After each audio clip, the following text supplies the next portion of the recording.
This is Bill Smith with Evanston Now, and we're talking to Debbie Genthe from Meals on Wheels of Northeastern Illinois, who's about to open a new facility to make their meals for all the customers that they serve. And Debbie, can you give us a bit of a tour and see Sure. what it looks like? Sure. Well, we're putting the finishing touches on, so you'll get that view. But this will be the first food production facility that we have had as Northeastern Illinois' Meals on Wheels program. So going in the front door, you can see they're placing equipment today, so you'll see some of that. Lots of boxes today, but this is the exciting part that they've said we'll. I'm sorry? Still got some stuff left to do.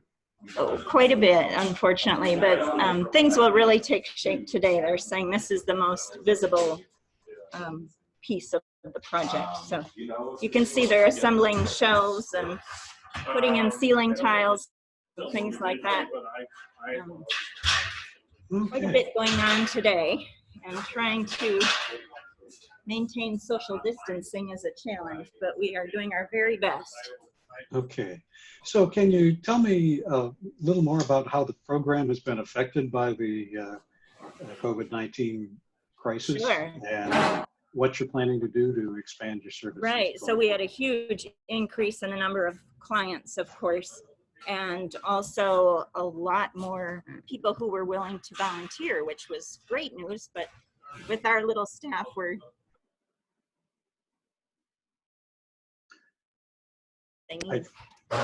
I lost a bit of your audio there. Can you back up maybe 20 seconds or so and tell us more about it? You were just talking about having lost some of your staff. Well, we still have all of our staff. We actually added some this week. Okay. So all of the kitchen staff are now in place, and that's who's assembling the shelving and things like that today, trying to clean and organize as they're setting up, but there's still quite a bit to do. We had 5 staff people prior. All of those people are working from their homes, and we were in pretty good shape to work from home. We were in pretty good shape to work from home before all of this happened, because we have had to do that all these years with blizzards and things like that. The food still goes out. So part was in good shape, and people have just been working around the clock. It's a really good group of staff. Now, you mentioned to me that the service has changed some because you aren't able to have as much social contact with the people who the agency serves. How's that changed?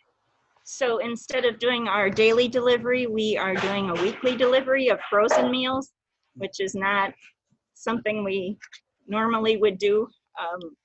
It's really important that we have that interaction with our clients. So this is a limitation for sure. Sorry, my glasses are steaming up.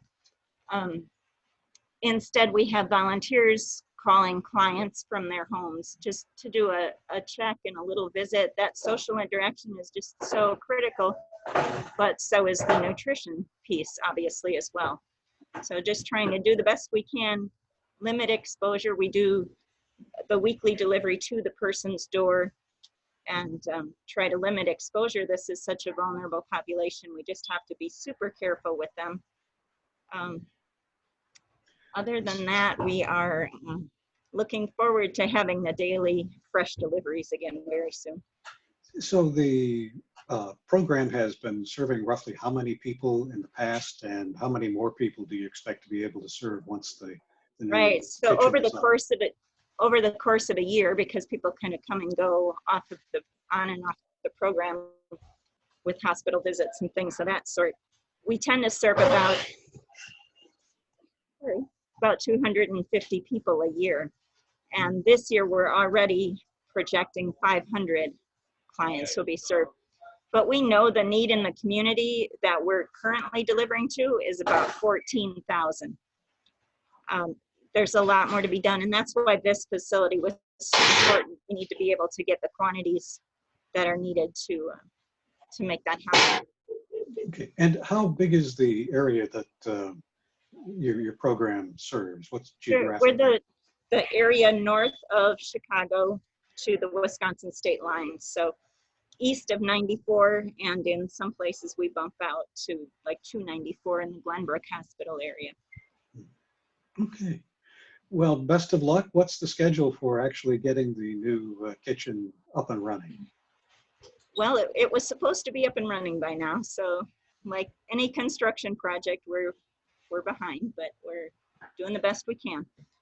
And you have a fundraiser coming up soon, I understand. We do, yeah. And the person who will be speaking virtually now, because we're all in the virtual fundraiser mode, is Robert Egger, who is he's been fighting this fight for decades now, trying to make sure that food is available to everyone, and specifically seniors. He's cautioned everyone that to really be prepared for this growing population of seniors, we need to get our ducks in a row. So he'll be talking about that a little bit, and that's why this location was so important, just to have the right infrastructure for our communities.